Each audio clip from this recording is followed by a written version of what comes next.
Maybe everything that we thought Joe Biden was going to do, he's going to do in his second term. Maybe that's going to happen. I don't think so. Last election, we tell you all the time, we wrote in our vote for presidency. Huh? Let's try to make a change. What's going on, family? It's Mike Deezy with TNT with Mike and Jazz. No Jazz today. Not right now, at least. She's over there.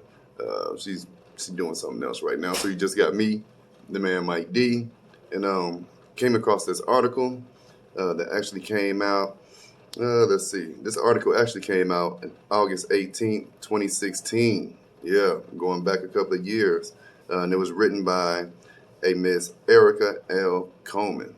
First of all, family, I want to thank everybody for coming with us on this journey. And we haven't forgot about America. So we're going to keep talking about America as well. You know, the title of this article, it came from the Times, Time magazine. And the title of it is the W.E.B. Du Bois argument for not voting in a phony election. Yeah, that's what we're talking about tonight. But it's going to be quick, okay? It's going to be quick. It was just really surprising to me that this article existed when I came across it like maybe a month ago and just never shared it with anybody.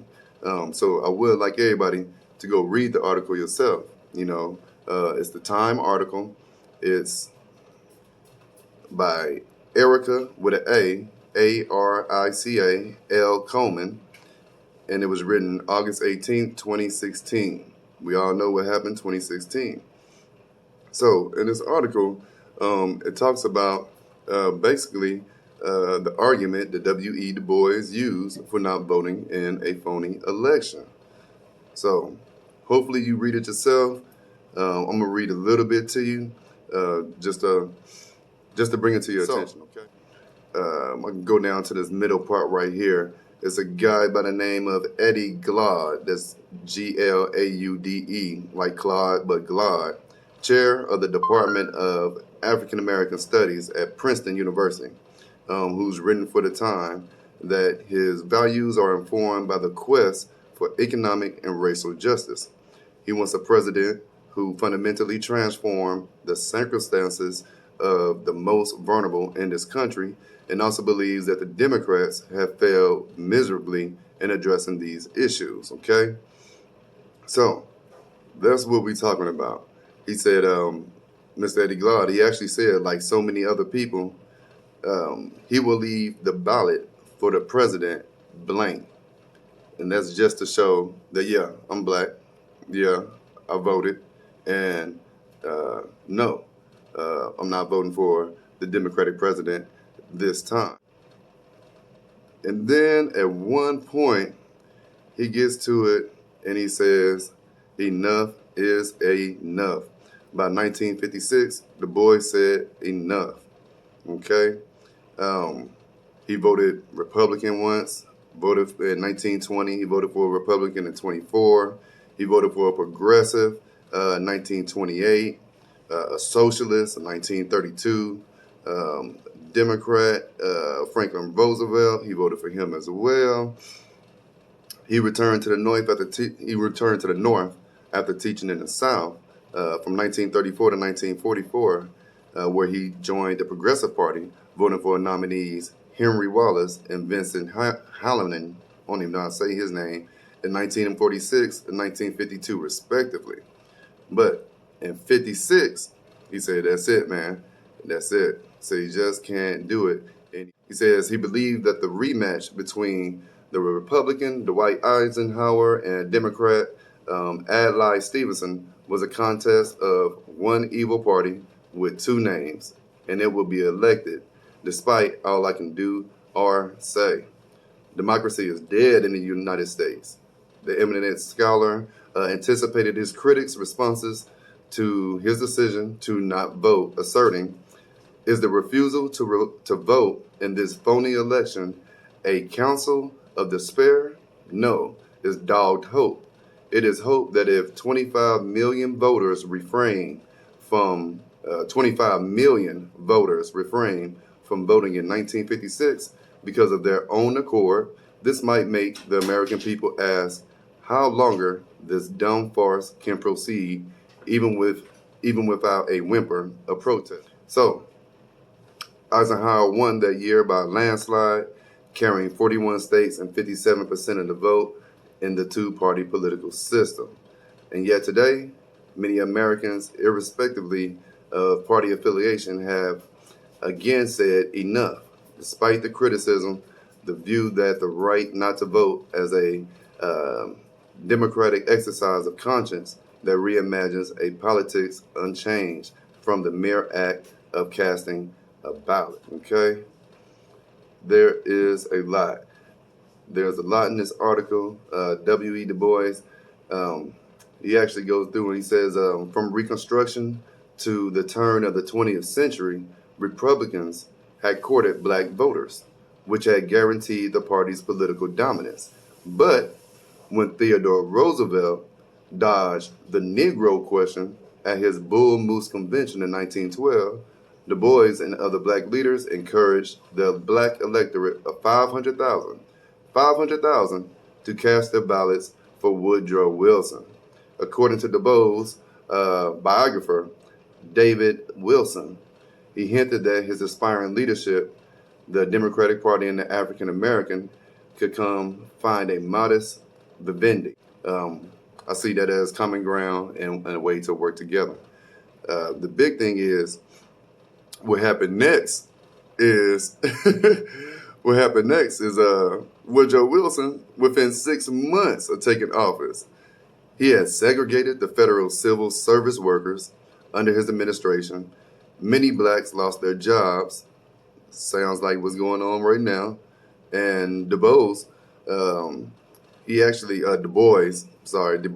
wrote to Wilson asking the president to rescind his policies, but Wilson refused. Kind of feel like that's going on again right now. And it happened 100 years ago, and it's going on right now. You know, we went out our way to vote for Joe Biden. We did it. He won. We got the other dude out. And, we see what he has done and is halfway through his first term so far. So I hope you guys take a look at the article. This is a Time article. The title of it is W.E.B. Du Bois' Argument for Not Voting in a Phony Election.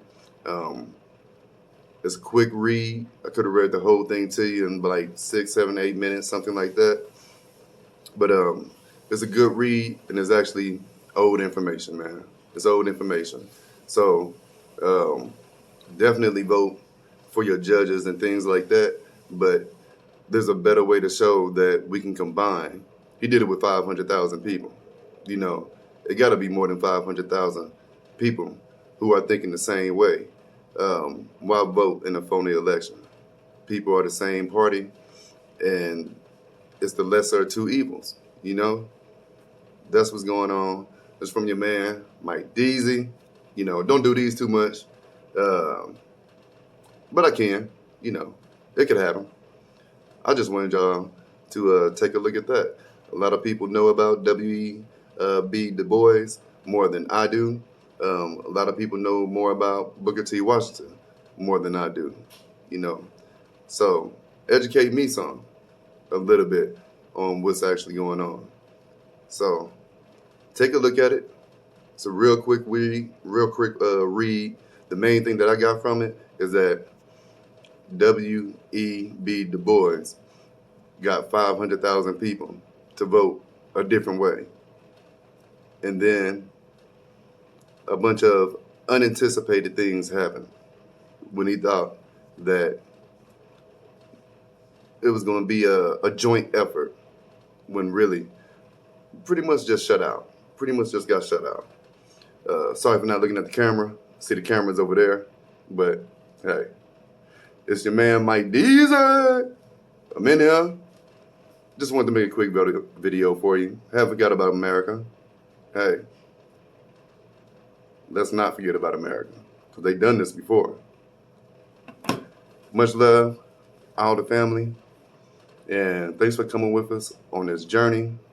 We will continue to bring you some good comments, some good content. And we're still in Africa right now. We're still in Dar es Salaam, Tanzania. At the making of this video, we'll be going to a different part of Tanzania, and you'll get to see what's happening over there as well. But give it a read, though. It's real quick. Yeah, take you no more than 10 minutes to read it. So try it out. It was just really surprising. See, a lot of y'all know about W.E.B. Du Bois more than I do. So you can help me out. You can help me out with this one. So leave your comments. Leave your comments and let me know what you think. And hey, are we gonna pick, a pill that's gonna both kill us? For the most part, is a pill that's not gonna do anything good for us. I still believe that judges and all these state officials and everybody that can be voted for should be voted for. But president, switch it up some. You could be an independent. You can vote for this person. You can vote for that person. It don't have to be a certain way. Because everybody that look like us aren't like us. But we can be one. That's what we can be. And that's another thing. We can be black first. That will eventually make us be one. Or we can do something else. So maybe we should try something else. Maybe not. Maybe everything that we thought Joe Biden was going to do, he's going to do in his second term. Maybe that's going to happen. I don't think so. Last election, we tell you all the time, we wrote in our vote for presidency. Let's try to make a change. But check it out. Tell me about what you get out of this article. Try to read it before you just come off with a comment. If you do make a comment, that's cool too, but I still suggest you read it. Or if you know everything already, hey, educate me on it. I would appreciate it. So I just wanted to bring it to your attention. Ran across it a couple of months back, and I'm like, this is the same exact thing. The same exact thing right here. So let's see what ended up happening. This is Mike Deezy with TNT. And Jazz will be here next time, 9 times out of 10. Much love, family. See you later.